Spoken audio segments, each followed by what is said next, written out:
umalis ka kasi. Oops, dahan-dahan. Awa ka maigi. Sila po ay pinoprovide ng pagkain.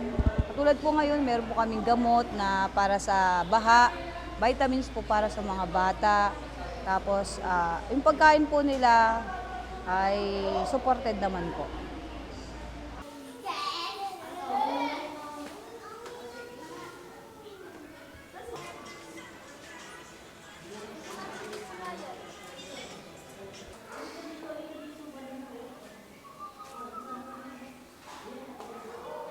Yung mga project nila tungkol sa flood control, sana ayusin na nila para wala nang maraming buhay na na madamay.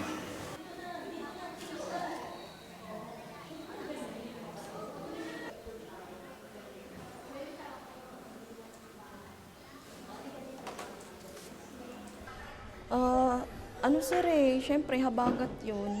Mahirap na po magstay sa bahay namin gawa ng katabi po kasi namin yung sheet pile na natumba po nung bagyong Karina pa po. Kaya sa tuwing umuulan po talaga sir, lagi po kami nag-evacuate. Kasi mahirap na po sir kung kailan mataas na po yung baha tsaka pa mag-evacuate. Kaya hanggang kagahapon po nasa hita ko na po nung nag-evacuate po kami.